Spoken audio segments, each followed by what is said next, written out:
इस आंदोलन का 6वां दिन है और राज्य बनने के बाद पहली बार इस प्रदेश में ऐसा हो रहा है कि 6 दिन इस आंदोलन के हो चुके हैं और 6 दिन में आज बच्चों को गिनकर 25,000 बच्चे 6 दिन में यहाँ पहुंच चुके हैं साथियों। परेड ग्राउंड में 25,000 बच्चे, ये अपने आप में एक रिकॉर्ड है साथियों। और अगर पूरे प्रदेश की बात करें कि पूरे प्रदेश में इस वक्त कितने बच्चे इन 6 दिनों में सड़कों पर बाहर निकले, तो ये आंकड़ा साथियों 1 लाख पहुंच चुका है। 1 लाख, यानी कि 1 लाख अभ्यर्थी, 1 लाख अभ्यर्थी साथियों इन 6 दिनों में सड़कों पर निकल चुके हैं। बावजूद इसके पुष्कर सिंह धामी की सरकार और भाजपा की सरकार नींद में सोई हुई है साथियों, नींद में। अगर आप देखेंगे तो पुष्कर सिंह धामी जी एसी के कमरे में सो रहे होंगे और हमारे जो नौजवान है साथियों वो सड़कों में सो रहे हैं। तो ऐसी स्थिति फिलहाल इस प्रदेश में बन चुकी है साथियों। मैं साथियों एक और चीज कहूंगा, ये क्या कह रहे हैं कि हमने जो है जब से मुख्यमंत्री पुष्कर सिंह धामी आए हैं तब से इन्होंने 25,000 नौकरियां दे दी है। 25,000 ऐसा इनका दावा है, वो भी सरकारी नौकरी कह रहे हैं। झूठ है। ये 25,000 सरकारी नौकरी का ये मिली आपको सरकारी नौकरी 25,000? आपके भाई बहन लगे कोई सरकारी नौकरी में? आप चलिए, अगर आप इन बेरोजगारों की, इन प्रदेश के युवाओं की बातों को भी नहीं मान रहे हैं तो मैं आपको साथियों वो लिस्ट भी दिखा देता हूं कि जब से पुष्कर सिंह धामी की सरकार आई है तब से कितनी सरकारी नौकरी मिली है और कितनी प्राइवेट नौकरी मिली है और कितनी टेम्परेरी नौकरी मिली है। पूरी लिस्ट साथियों हमारे सामने है। ये अगर लिस्ट देखेंगे इसी लिस्ट से साथियों ये बता देंगे कि जब से धामी जी आए हैं तब से कितनी सरकारी नौकरियां मिली है।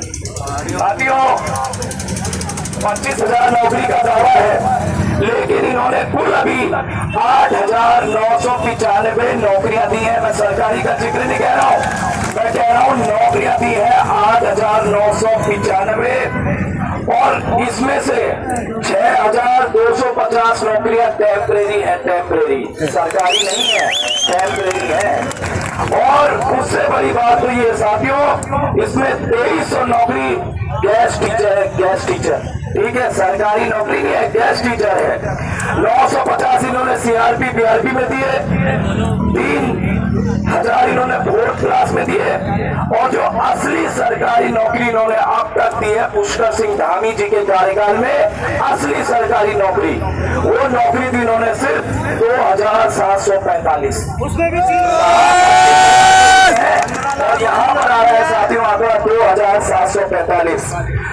इसके अलावा 8,498 वैकेंसी की प्रक्रिया फिलहाल जारी है और ये उसकी अभी प्रक्रिया चल रही है। और इन्होंने क्या किया, उस प्रक्रिया वाली भर्ती को भी साथियों इन्होंने इस 25,000 में कर दिया शामिल। अब आप एक बात बताइए, आप जो है 25,000 नौकरी की बात कर रहे हो और जो भर्तियां आपकी प्रक्रिया में है उन भर्तियों को भी आप उसमें जोड़ रहे हो, तो वो भर्तियां जो है कब तक आप पूरी करोगे? वो भर्तियां अभी पूरी नहीं होगी। वो भर्तियां जब किसी और सरकार का कार्यकाल आ जाएगा, जब उसके बाद चुनाव होंगे तब वो भर्तियां पूरी होंगी। इस बात की मैं आपको गारंटी दे रहा हूँ साथियों, ये बिल्कुल सच्चाई है।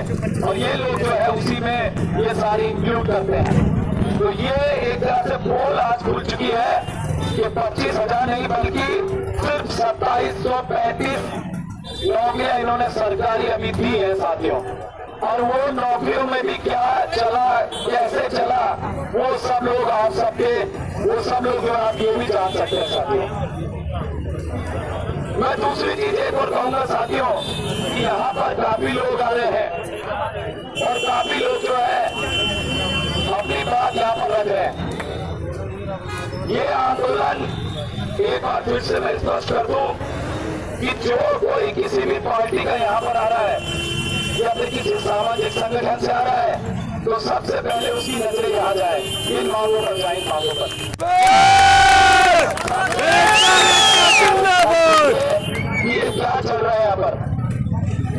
4 मांगों का जिक्र आपके हर भाषण में होना चाहिए। हर नेता यहाँ पर आ रहा है, हर सामाजिक कार्यकर्ता जो यहाँ पर आ रहे हैं, 4 मांगों पर जरूर आप जो है अपनी बात रखिए। बात आपको जो है सीबीआई की भी रखनी पड़ेगी। बात आप ये भी रखिए कि युवाओं के साथ ये अन्याय और युवाओं का फोकस आपका भाषण होना चाहिए। आप भाषण इस पर भी फोकस कीजिए। आप सरकार को बोलिए जो आपको बोलना है, भाजपा सरकार को बोलिए आपको जो बोलना है, लेकिन सीबीआई जांच की मांग यूपीडी भी करे अगर वो यहाँ पर आ रही है, कांग्रेस भी करे जो यहाँ पर आ रही है, और भाजपा का कोई भी आ रहा है वो भी यहाँ पर जो है सीबीआई जांच के बारे में बात कीजिए साथियों। ऐसा नहीं है युवा यहाँ पर कह रहे हैं कि सीबीआई आपको भी सीबीआई जांच की मांग यहाँ पर करनी पड़ेगी साथियों। फॉरेस्ट गार्डन भी कम करते हैं यहाँ से, है ना? इस प्रकार की अगर यहाँ पर और दूसरी चीज है, सबसे नीचे वही युवा यहाँ पर बैठा है अपनी मांगों को लेकर, नियमावली रखी है वो तो ज्यादा लंबा मत बोलिए क्योंकि युवा भी है जिसको बोलना है। और कल मैं देख रहा था कई युवाओं से जो है बारी नहीं आई, और यहाँ पर जो है सामाजिक संगठनों के ज्यादा लोग बोल रहे हैं, तो वो भी नहीं चलना चाहिए। कम से कम आप युवाओं की पीड़ा यहाँ पर सुनिए हैं, उनको भी सुनिए, आप उनको भी मंच मिलना चाहिए उन युवाओं को। रामबाग जिंदाबाद जिंदाबाद जिंदाबाद, रामबाग जिंदाबाद जिंदाबाद जिंदाबाद, रामबाग जिंदाबाद जिंदाबाद जिंदाबाद, बेरोजगार एकता जिंदाबाद जिंदाबाद जिंदाबाद। सुन रहा था कि बेरोजगार संघ को नेतृत्व की जरूरत है। इस बेरोजगार संघ को 2018 में भी नेतृत्व की जरूरत नहीं थी, 2022 में भी नेतृत्व की जरूरत नहीं थी, और 2025 में भी नेतृत्व की जरूरत नहीं है। ये सक्षम है, ये सक्षम है अपनी लड़ाई लड़ने के लिए, और लड़ाई लड़ी है। प्रदेश के युवाओं की मांग हमें यहाँ पर मनवानी है किसी भी हाल में, खा लेंगे। और अगर जरूरत पड़ जाती है, निकम्मी सरकार अगर नहीं कर रही है, तो आपका भाई राम कनवाल यहाँ पर अनशन पर भी बैठने के लिए तैयार रहेगा। यही राम कनवाल अगर 13 दिन के अनशन में आपके लिए बैठ सकता है, तो आज कुछ भी बैठ सकता है साथियों यहाँ पर अनशन के लिए। लेकिन यहाँ पर बातें हो तो युवाओं की बातें हो, उनसे संबंधित बातें हो, हल कैसे निकल सकता है। सारी सामाजिक जो यहाँ पर पार्टियां, राजनीतिक पार्टियां हैं, वो यहाँ पर कम से कम ये डिस्कस करें कि सरकारों से जो है ऐसी कैसी बातें मनवा सकती है, क्योंकि ये युवा साथियों यहाँ पर इसलिए आ रहा है क्योंकि इसको अपनी मांगे मनवानी है, और यही असली सच्चाई है। पीड़ित है।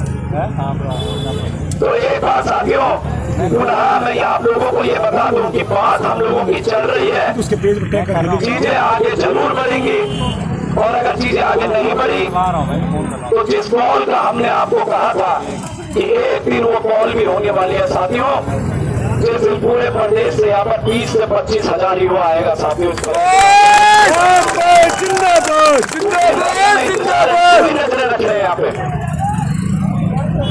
आपका बहुत बहुत धन्यवाद, क्योंकि टाइम भी ज्यादा हो गया है, तो मुझे लगता है युवाओं के लिए खाना भी पीछे की साइड से शुरू किया जाए, और सब बैठे रहेंगे, इस एकजुटता के साथ बैठे रहेंगे कि हमें अपनी मांगे किसी